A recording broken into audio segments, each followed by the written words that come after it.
If your travel videos aren't getting the engagement you hoped for, your script might be the missing piece. And that goes for whether you're creating long-form videos for YouTube or short-form reels. Learning how to script a travel video can really help you take your raw footage and turn it into bingeable content, and it can also help make your life as a creator much easier. Luckily, in this video, we'll be breaking down exactly how to do this. Hi, I'm Jessie, the founder of Jessie on a Journey and Travel Blog Prosperity. If you have ever sat down to edit a travel video and thought, what's the narrative here? You are not alone. Great visuals matter, but what really keeps people watching is a clear narrative. And to help with this, I've brought on one of my favorite people to follow, Soujourner White, the video-first creator behind Soujourneys. She's racked up over 1.7 million views on YouTube and over 275,000 followers across platforms. She knows how to tell a story that keeps people engaged. In this short but info-packed workshop, Soujourner is sharing her full video scripting process, from pre-trip brainstorming to post-trip organization, through telling an interesting story, to crafting calls to action that people actually do. By the end, you'll have a simple, repeatable framework that you can apply to every video, so you're not just sharing clips, but you're creating content that truly connects and converts. Now, just two quick notes before we get started. If you like this idea of mini workshops, make sure to subscribe, as I've got more guest experts as well as my own blogging trainings lined up. Also, I've created a free travel video scripting cheat sheet to pair with this workshop. It's inside of my free travel blogger resource library, linked in the video description or via the QR code on your screen. It includes 75 plus resources, all meant to help you grow your traffic, email list, and income. Feel free to even pause this video to go grab those resources. You back?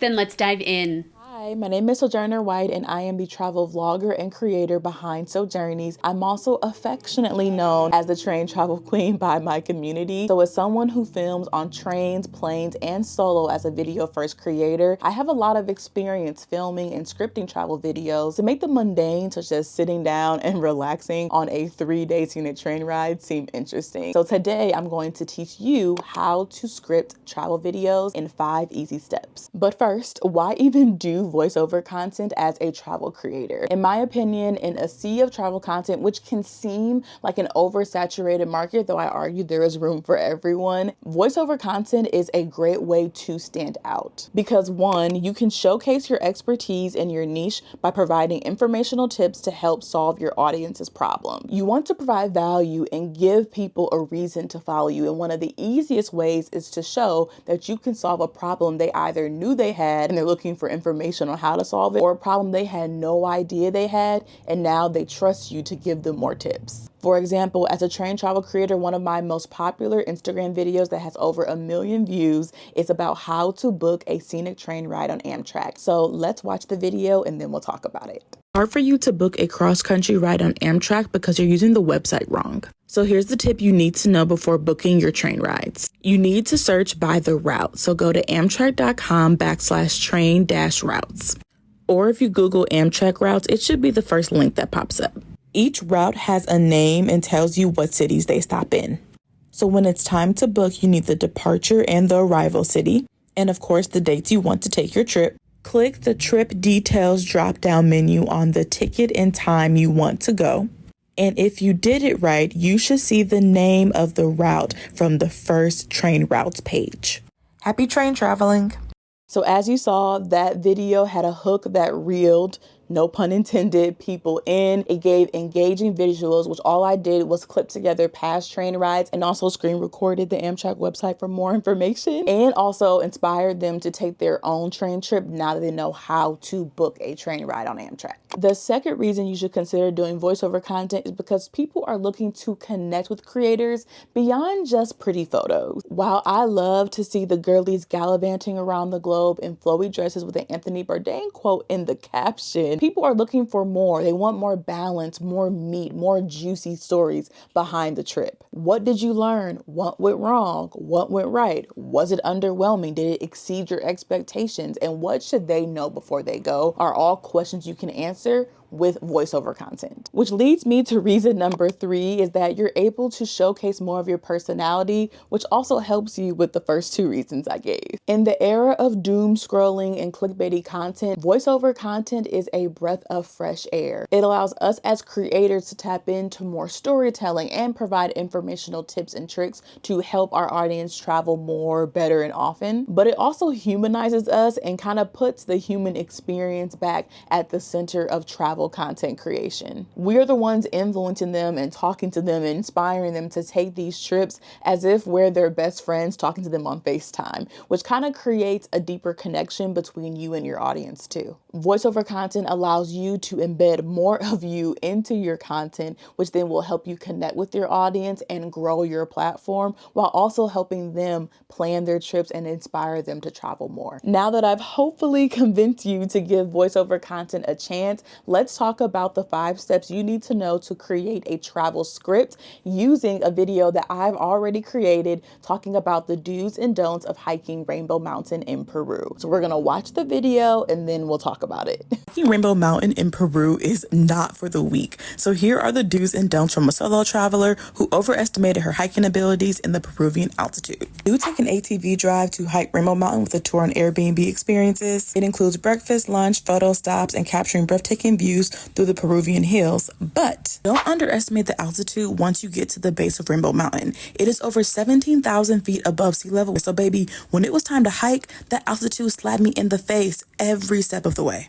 Therefore, don't be ashamed to take breaks, drink water, and eat snacks as you go. The last 20 minutes were the most difficult for me, and I could have happily tumbled right back down with no shame. But do trust your guide. He refused to let me give up and literally pulled me up with him, and we finally made it to the top. So moral of the story, do take the motorcycle up because I definitely took it back down. Look at me happy and breathing again. Wee! Traveling does encourage you to do new things that may be challenging, but still worth it. I'm just not hiking this again. That was one of my favorite videos to edit and script because I got to be able to share my personality, but also give them some helpful tips about this very grand experience that people travel thousands of miles to do in Peru. Which brings me to step 1. You need to figure out the angle of your video before you even step foot in the country or even go on your trip. So as you're researching and planning and finding activities to do and doing all the logistics, you want to think about what would your audience want to know about this trip. You have to put yourself in their shoes, which means you need to think about how are you going to share the information? Are you going to do a budget breakdown series of all the things you did on your trip? Or are you going to do a solo travel vlog series sharing the tips and tricks and the experiences you had traveling in a country alone? The more you do in pre-production, the better it'll be in post-production once you're back home and going through all of your content and figuring out what you want to script. Because providing yourself this frame before you go helps you figure out what shots you want to capture while you're on the experience. That will help you tell the story and share the information you want to share with your audience once you come back. And you could even brainstorm an early shot list to figure out what are the things you want to make sure you film to help you script later. And that all leads to step 2, which is post-trip. You need to analyze the shots that you captured. See what clips you have. See if the story stayed the same from what you kind of envisioned it would, or if there are things you want to add or pivot based on the content you actually shot. This is really helpful for you to get a feel for the story and figure out, okay, what do I want to tell people about this experience or this trip based off of all the clips that I have? And I would say generally for a 60-second video, you might have at least 30 clips or so per video to work with. All right, at this point, you are ready to start scripting, which is step 3, outlining 3 to 5 tips you want to share in the video. Now, for most travel creators, the tips are going to be the meat of the video. You may have a hook, you may have a call to action, which we will talk about in a second, but the middle of the video is going to be those tips. And my rule of thumb is generally to only do 3 to 5 max maximum tips for one video that is on average 60 to 90 seconds long. And when choosing these tips, you want to be strategic. So generally, the first tip I share may be something that's unique to my experience or something that your audience has not heard other creators to talk about, because you want to continue to grab their attention even after the hook. This may be an underrated tip that helps you push the story along so you can then share more tips and personal experiences. I also like to add a personal touch after each tip. So I'm going to go to my notes and we're going to talk about the script that I did for the hiking video. For example, in that video, I said, don't underestimate the altitude once you get to the base of Rainbow Mountain. That is the tip I am giving, right? Here is the follow-up, which sometimes is really good to include a fact to support why you're giving that tip. It is over 17,000 feet above sea level. So that is the fact. And that helps me connect with my audience to kind of bring them into the experience so they understand the grandness of the mountain. And I ended that little segment of the tip by saying, so baby, when it was time to hike, that altitude slapped me in the face every step of the way. That is a personal experience. It's short, it's sweet, it's a little funny, but it definitely brings you in once I've kind of brought you on the journey with me of why this tip is something you need to listen to. So I use the rule of thumb TFP because a good travel video sandwiches a tip, a fact, and a personal experience. Step 4 isn't always required, but as you are new to creating travel content videos that center voiceovers, it may be easy to have a framework that'll help you write them better so you're not rambling like I was earlier on. And that leads me to step 4, using the South Park method of storytelling. Now, when I first started voiceover content, I did feel like I was rambling quite a bit until I stumbled upon a video that the creators of South Park did in a school, I believe it was NYU, many years ago, where they talked about how in their show, if they can put the words and then between the beats of their show to kind of continue the story, they know they do not have a good story. So instead they use but, because, and therefore. This allows them to create more dynamic stories, more descriptive stories, and just better stories in general to bring in the audience and get them invested in their show. So for example, as a travel creator, you could say something like this. I woke up in the hostel, I didn't sleep good, and then I ate breakfast, and then I went hiking in Rainbow Mountain.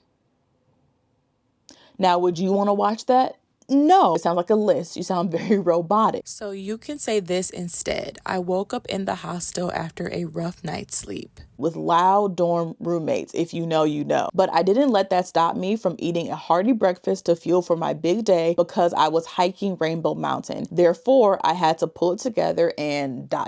This is what I did with the hiking video, and in my opinion, it helped the story flow a lot better. It helped it make it seem like a continuous story and experience, but also be engaging and descriptive. And the framework helped me stay on track with the angle that was meant to be more valuable by sharing my do's and don'ts, but also my experience as a solo traveler hiking this mountain. All right, with all your tips and your clips all ready to go, the last thing you want to do is add a hook to the beginning of your video, which reels in the viewers, and add a call to action to the end of your video, which keeps them wanting a bit more. As I mentioned, a hook kind of brings them in, gets them excited, stops them from doom scrolling, and you have a few different options for hooks when you are scripting a travel video. For example, I had a visual hook, which was me struggling to breathe on Rainbow Mountain. Plus, the text was helpful because it provided value. So if you are planning a trip, you'll want to know the do's and don'ts of hiking Rainbow Mountain. But also there was an auditory hook, and it wasn't a, this is your sign to ... or come with me ... It was more of, hiking Rainbow Mountain is not for the weak. And I said it in a way that changed my tone a bit, that you kind of got a little bit of my personality. And maybe you were interested in like, wait, what is Rainbow Mountain? Why is it not for the weak? What is she talking about? Where is this place? So you want to make sure you're piquing the interest of your viewer with the hooks that you choose. And finally, your call to action can vary based off of what you want the viewer to do once they're done watching your video. If you did a whole itinerary video, you may say comment guide for the full itinerary. I also say a lot, read the caption for more information. If there were things you wanted to share that couldn't fit in the video, you can pop them in the caption. But in this case, I did more of an inspirational call to action that kind of went with the tone of the video of me sharing my experience on this mountain, which was just, on your trip, make sure you take the motorcycle. So it kind of goes back to step one, understanding the angle and the goal of the video itself. With that said, I want to leave you with 3 final things to remember as you're creating voiceover travel content. And the first one is that you do not need to squeeze an entire blog post in one video. You are a long form creator or somebody who likes to yap a lot. It is really easy to just keep talking in a video, but you want to leave your audience wanting more, which is why I always suggest 3 to 5, more likely 3 tips per video so that you can make it a series and continue to share information about an experience. You also want to leave folks wanting more and provide more space for them to ask questions in the comments. So you don't want to give every little thing away in the video. The second thing to remember is that you don't have to do a full itinerary. You can only focus on one experience. As you saw with the hiking Rainbow Mountain video, I only focused on this one activity, even though I also hiked Machu Picchu and did a bunch of other things while I was in Peru. We call this a place of interest or a POI video that is able to go in depth about one experience. So if you had very memorable experiences on your trip, you might be able to get 3 POI videos and then do a full itinerary video. You want to be strategic in the kind of content that you are sharing. And if there's a really good story about one experience, you might want to just do that instead. And the last thing is probably the most important thing to remember is to add your personality and your own tone of voice into your voiceover content. That's what's going to make it stand out in all these other travel videos. You won't sound like everybody else. You have your own story, your own flair. And I honestly believe that's why that video got 4,000 likes and 40,000 views, because I was sharing my personality and tips all in one to help someone else learn from my mistakes. And people love that. So be honest, be conversational, be real, and just be yourself when you are creating these voiceover content videos, while also providing some tips and tricks along the way. Thank you all so much for watching. I hope you enjoyed. I hope you go out and script some incredible travel videos that leave your drafts. So don't forget to create, script, and post. Bye. All right, now I hope you enjoyed this workshop. I hope you feel inspired and empowered to script engaging travel videos that keep people watching. Don't forget to grab access to the free Travel Blogger resource library linked in the video description or via the QR code on your screen. There are a ton of resources in there on growing your community and increasing your blogging profits, including a travel video scripting cheat sheet based on today's workshop. And of course, make sure to subscribe so you don't miss future videos sharing strategies for bloggers who want to turn their blogs into profitable full-time businesses. Happy blogging!